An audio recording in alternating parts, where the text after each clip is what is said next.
There's a ghost on your back, Auntie, said my 5-year-old daughter, pointing at my sister-in-law. We were busy preparing for my mother's memorial service when my daughter said this, and we were all surprised.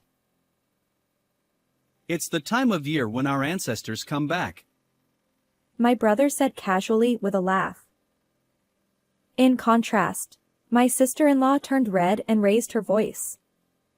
Don't say things like that. Surprised by her sudden anger, I stopped cooking. However, my daughter continued. but that ghost. At this, my sister-in-law suddenly started trembling and turned pale. We were puzzled by her reaction, but later, we learned the shocking reason behind it. After getting a job, I moved to a city and met my husband at work. We got married when I was 28, and later, we had our daughter, Mia, and lived happily. Mia actually has a sixth sense, but it's a secret between her and me. Once, when a friend of mine came over, Mia said, There's a man on your back. and scared her. To prevent young Mia from being looked at strangely by others, I made a promise with her. Let's talk about ghosts only with Mommy. We lived our daily lives with this promise. Unlike me, my brother, who is 3 years older, chose to work locally. He got married 7 years ago, had a son, and lived with our mother in our family home. Since I live far away and can't visit often, I was grateful to my brother and his wife, Sophia, for living with our mother. However, I noticed a bit of tension between my sister-in-law and my mother whenever I returned home once or twice a year. I casually mentioned it to my brother, but he seemed completely unaware of the delicate relationship between his wife and our mother. One year during summer holiday, my brother's family, my mother, and my family gathered for a barbecue in the spacious backyard. The pizza oven and barbecue area, which my father had built by hand before he passed away, were often used for gatherings with friends and family. As the barbecue food was nearly done, I suggested a family trip to my mother. She looked a bit tired, and I wanted her to refresh herself. Hey, why don't we all go on a trip during the 3-day weekend in October? I heard there's a highly rated hotel with delicious buffet meals and a spa, I said, pulling a hotel brochure out of my bag and showing it to my mother. The brochure featured photos of open-air baths and relaxing stone saunas. Wow, that sounds wonderful. It's been so long since I've been on a trip, my mother said, her eyes sparkling as she looked at the brochure. At that moment, my sister-in-law clattered the dishes she was holding onto the table. Are you planning to waste money again? She said coldly. I was surprised and looked at Sophia. My mother's expression darkened immediately. That's not my intention. It's been a long time since Mary could take a break during a long weekend, so I thought a little enjoyment would be nice. My mother began to explain hastily to my sister-in-law, but her expression remained cold. We've never had the chance to go on a trip together, and I thought it might be nice for you to join us this time. I quickly tried to support my mother. There's no way we can afford such an expensive hotel, right? You need to consider our household budget. Or is Mary going to pay for everything? She said, looking at me without a smile. I couldn't say anything in response, and my mother fell silent, looking down. Well, our son is starting elementary school next year, so we have a lot of expenses. My brother, who had been listening to the exchange, said in a leisurely tone, trying to help, but the atmosphere remained heavy. After that, there was hardly any conversation, and as we quietly cleaned up, Only the sound of cicadas echoed in the evening twilight. In February of the following year, while I was eagerly packing clothes into my suitcase, I suddenly received the news that my mother had passed away. My husband and I were busy with work and couldn't return home during the New Year holidays, so we were preparing for a late visit. My mother, who had no particular illnesses and prided herself on her health, was gone. What on earth happened? In my shock and sorrow, I immediately contacted my brother and learned that she had drowned in the bath. I had heard that many elderly people collapse in the bathroom due to sudden changes in blood pressure caused by the temperature difference between the room and the bathwater. However, I never imagined it would happen to my mother. She had been so happy when I suggested the trip. Tears welled up as I regretted not taking her to the trip, even if it was just her. The funeral was held quietly, but during the service, my daughter looked at me a few times as if she wanted to say something. However, I was too overwhelmed with grief and confusion to pay attention. That summer, I returned home for my mother's memorial service. There was a lot to do, and time flew by as my brother, sister-in-law, and I were busy with preparations. Relatives gathered one after another, and the house was bustling. My daughter, who had been quietly reading a book with my brother's son, suddenly stood up and pointed at my sister-in-law. There's a ghost on your back. The adults around her paused for a moment and looked at her, but soon resumed their tasks, laughing and saying, "Maybe children can see things we can't," and that could be true. It's the time of year when our ancestors come back. My brother said with a relaxed laugh, patting my daughter's head. However, Sophia, who had been pointed at, turned red and started to get angry. Don't say things like that. She snapped. Mia, who had been suddenly scolded, looked up at her in surprise. But that ghost is Grandma. My daughter continued. At that moment, Sophia turned pale and began to tremble. Something's wrong. My brother was puzzled by her sudden change, but knowing that Mia had a sixth sense, I started to think about the meaning of her words. Could it be that my mother's death wasn't an accident? Determined to find out the truth, I decided to investigate what had happened to my mother. However, since I was married and it wasn't my house anymore, I felt uneasy about searching through the house on my own. So, I decided to ask my brother for help. Just then, I heard from my brother that my sister-in-law was going to her parents' house for 3 days with her son. Seizing this opportunity, I quickly prepared and headed back to our family home to investigate with my brother.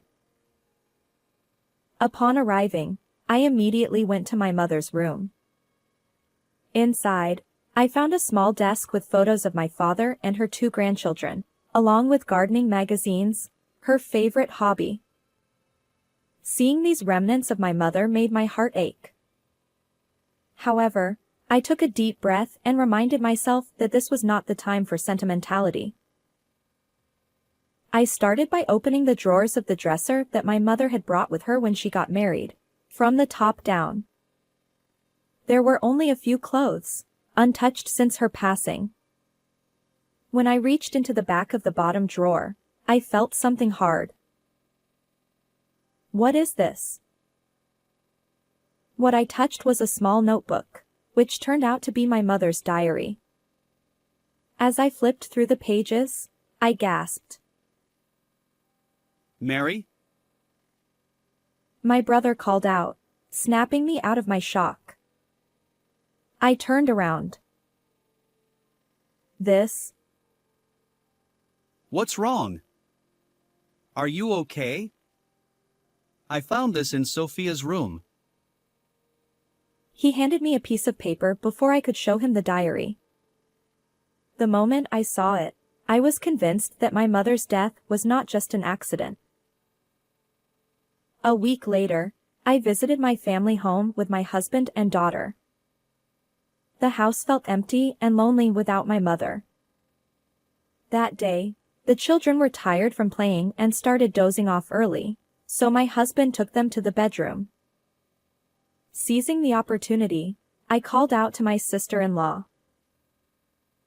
Sophia? Could you come to the living room?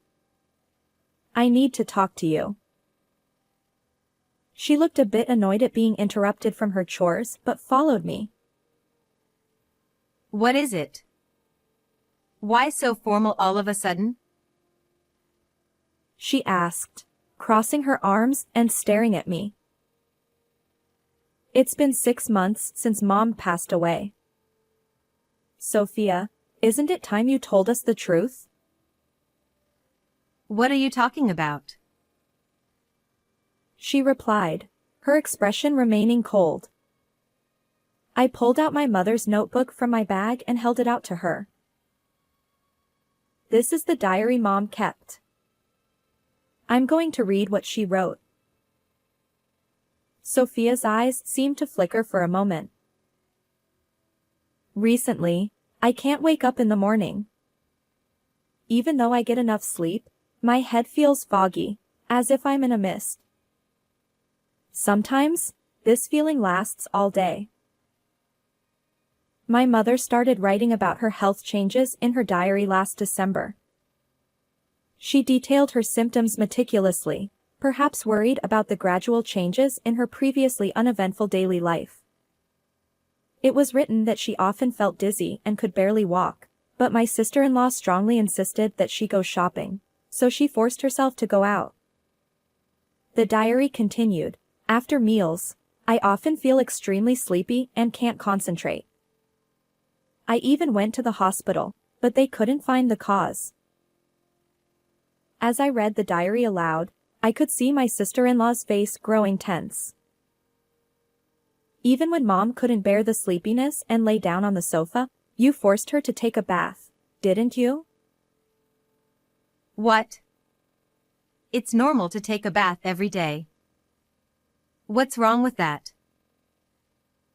My sister-in-law replied, her voice tinged with irritation. And you made her do things even when she was feeling unwell?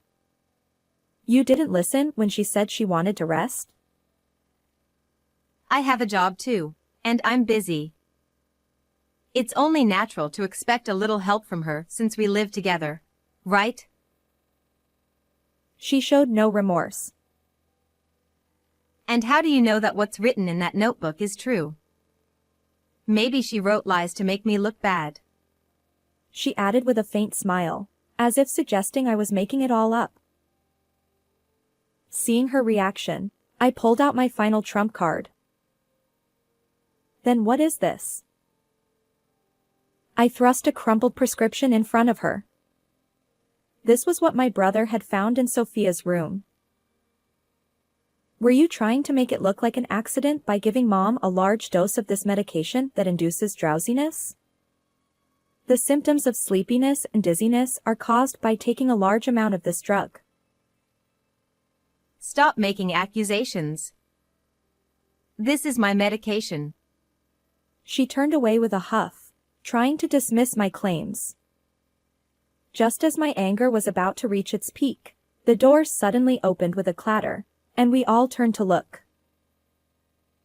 Standing there was my daughter, who was supposed to be in the bedroom. Grandma on your back is angry.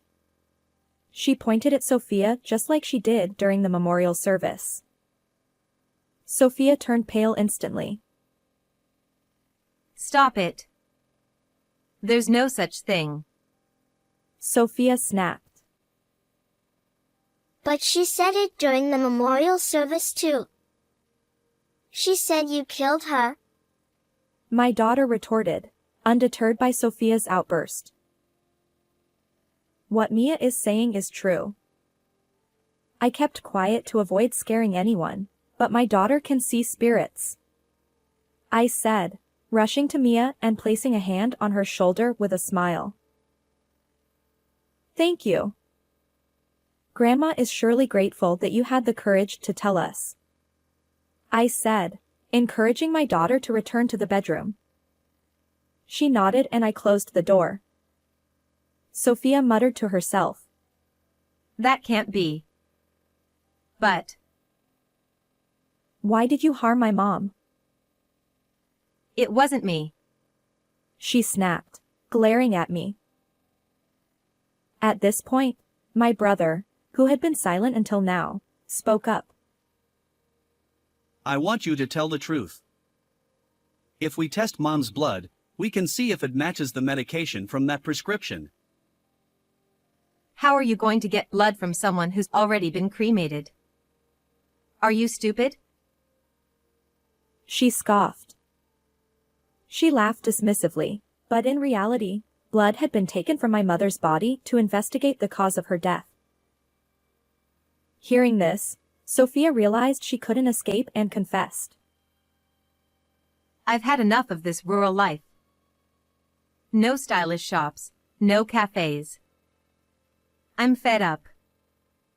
I wanted to sell this house and use the money to move back to the city. She said, avoiding our eyes. Finally, she admitted.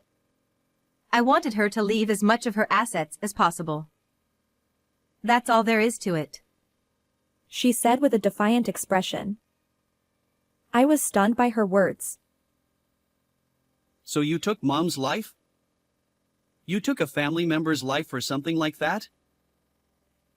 My brother asked.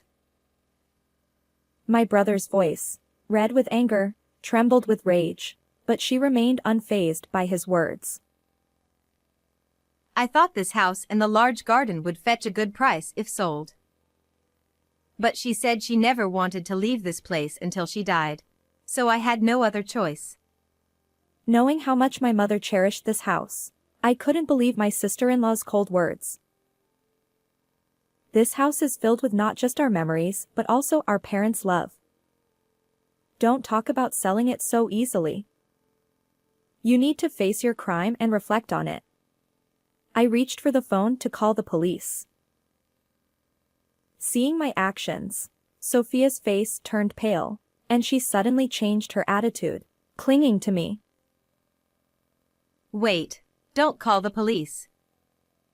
In this rural area, rumors will spread quickly.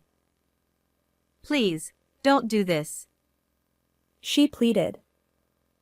But I shook off her hand and looked at her sharply. I will never forgive you for taking my mom's life for your own greed. Realizing the gravity of her actions, she finally slumped in defeat. She stood motionless, even as the sound of police sirens approached. She was taken away by the police and later confessed to her crime, spending a long time behind bars. My brother divorced Sophia and received a lump sum of $150,000 from her property settlement, which included alimony and child support for their son. He said he wants to create new memories with his child in the house our parents left us. 3 months have passed since then, and today is the monthly anniversary of my mother's death.